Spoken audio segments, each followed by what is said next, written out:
Lisa, thank you so much for being here tonight with your husband. We're honored to have you here as Time's 2024 CEO of the Year. I will start with an easy question. President Trump takes office in a few weeks. Will the new administration be good or bad for the chip industry? Why don't we go back to the Kate and Clark numbers, Right. I like that. That was a very nice introduction. First of all, Sam, Jess, thank you so much. This is such an honor to be here and such an honor to be amongst this company. The truth is, we all think about what might happen, but the most important thing for our business and probably most businesses is just having certainty on what's going to happen. So, since the election, I think all of us in business have been, thinking about, just what the next 4 years projects, and I think we are optimistic about business. We're optimistic about the opportunities.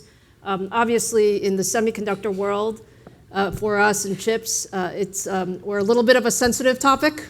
Sure. We'll get into that. Yes, but overall, I think certainty is a good thing. Good.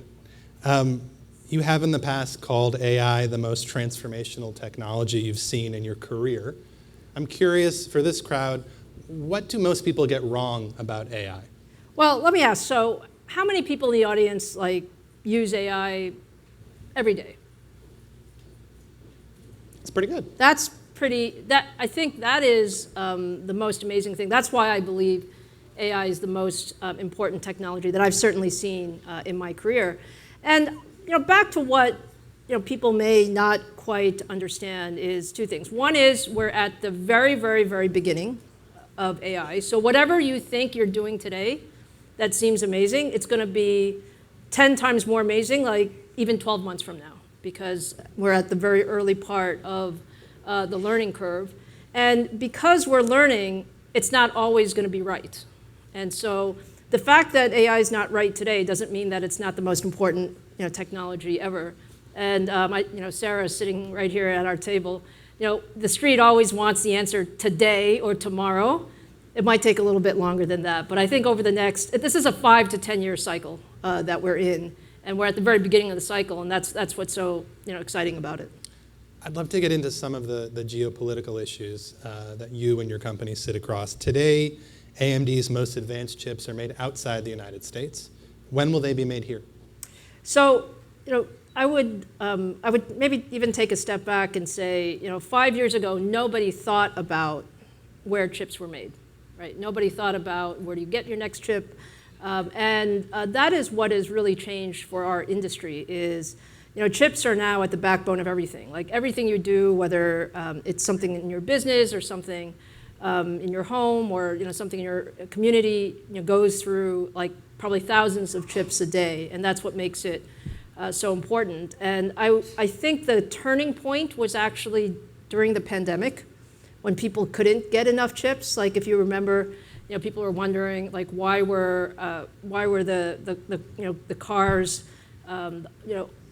constrained because you didn't have enough chips. Why couldn't you get your computers when you needed it? And that's when it became important as to where you can actually manufacture chips. So yes, from a political standpoint, geopolitical standpoint, it wasn't that important 5 or 10 years ago, so it wasn't something the United States focused on. And since then, it's become super important. It's become, with the CHIPS Act and everything else. And actually, what that has done is it's put so much more investment into this area over the last few years. So, I think it will take us probably the next 5+ years to rebuild manufacturing in the United States, but it's going, and it's actually going faster than some might have thought. But to go back to my question, will you be able to make your most advanced chips in the United States? We will. And that will be in 5 years? I would say in the next 3 to 5 years, you'll start seeing the most advanced chips. You move that forward 3 years. I like that. Yes. Okay. Well, in Arizona right now, Arizona is the center of some of the most advanced chips in the country, and we're getting our first chips off the line, and they're looking quite good. You talked about being at the beginning of this cycle. There are some reports that AI is actually plateauing. Isn't that bad news for AMD? First of all, I don't agree with them. Why not? Because again, this is the view of whenever we see technology cycles, they're actually arcs. So you get a new innovation, and it takes you so far, and then you need the next new innovation, and it takes you the next 5+ years, and then you see the next. And I think we're just at the initial waves of AI. So today, what people want is larger and larger computers. Like you talk about supercomputers, we just had, every 6 months they talk about, they rank actually the fastest supercomputers, and we just had a couple of supercomputers that were just built. We'll have a faster one, like a year from now. And the innovation that happens when you have all of this engineering talent come together, there are lots of new ideas, lots of new algorithms out there. And probably what I find most exciting about AI is that you can think about AI solving a broad set of issues. Like you think about ChatGPT today, you can ask it questions, you can, we're talking about some of the things that you might do with time. You can see the ability to transfer lots of general information, but there's also a really interesting part of AI that how you can go really deep and solve some of the world's hardest problems. Like this idea that you can accelerate the rate and pace of medical discovery. Like I'm really interested in how AI and healthcare come together because healthcare is so personal to all of us, right? We all have family, friends that have been impacted by various diseases. If we can accelerate drug discovery, if we can accelerate finding some of these, the next wave, I believe you can do that with the next set of AI. So I don't think we're anywhere near plateauing. I think you might need to do it a different way. And we've always had this notion as engineers that when you reach a roadblock, you find your next set of ideas to go forward. Well, speaking of doing it a different way, AI requires a massive amount of energy. Is it making our climate worse? Is it harming our planet? I think we are all in this place where power is one of the key things that we think about. How do we get enough energy for what we want to do? You do need a lot of energy to run these massively powerful systems. I think AI can also help us conserve actually energy, in the sense that it'll help us solve problems in a different way, so that you won't have to necessarily take as long. Like one of the most interesting parts of AI is it should be able to kind of help us get to the answer. Some problems that might have taken months or even years to simulate. Like if you think about some of the latest drug discoveries and how long things take. You can imagine a time when that might be done in days or weeks. And so that's how you see the trade-off between energy and more computing power.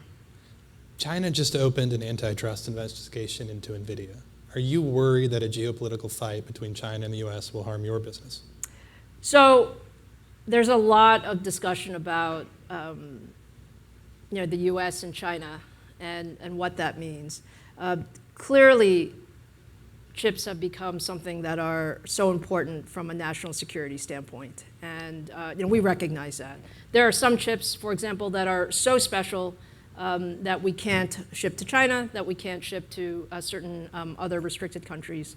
I think balance is always important in these things. Look, China's also an important market for us. We think about China as there are lots and lots of uses of semiconductors, and we'd like to have balance in this. It's so important. We talked about the new administration at the top.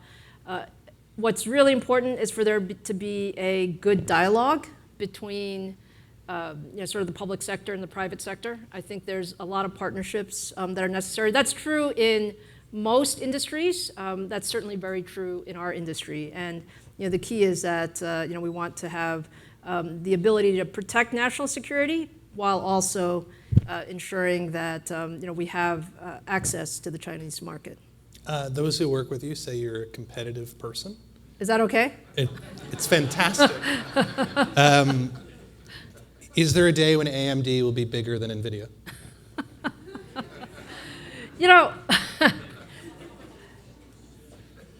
competition is a good thing, but one doesn't, I believe that there are multiple winners in this market. And the key for us is, are we putting out new technology? Are we putting out technology that is changing the world? Are we helping solve some of the world's most important problems?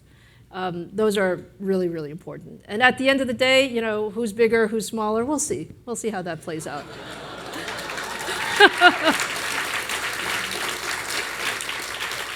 I think the challenge is on. Speaking of competition, there's an opening in the CEO's office at Intel. Who should take it? Sam, this was supposed to be a pleasant dinner, wasn't it? I mean, I think they're having a great time.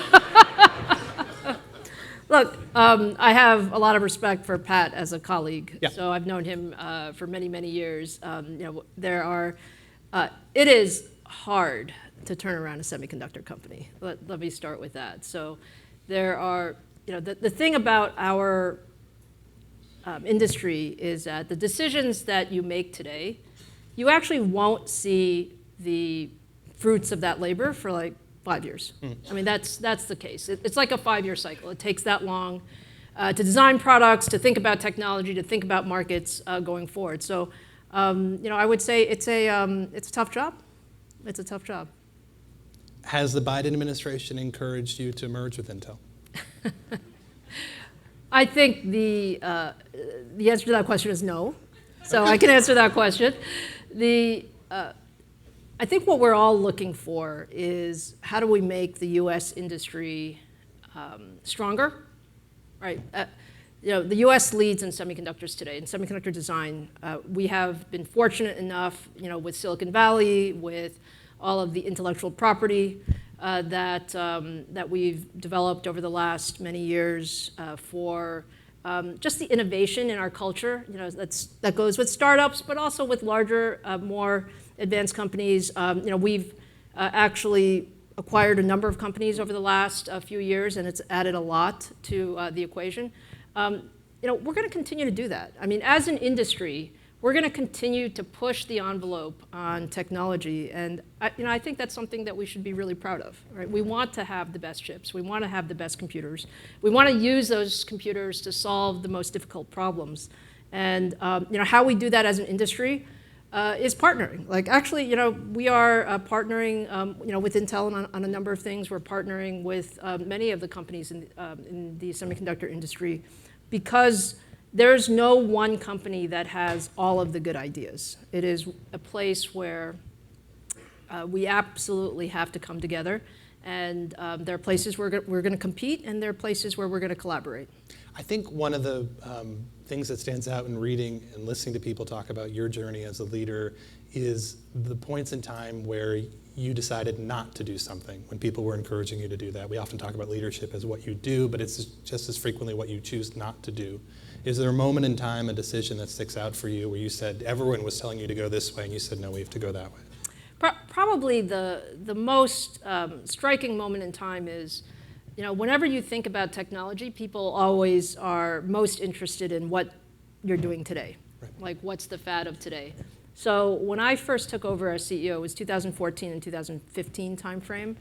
And the fad was, not fad is not the right word, but the more interesting thing was, you're so excited about your next Apple iPhone, right? You're so excited about the next tablet that you're going to build, that you're going to buy.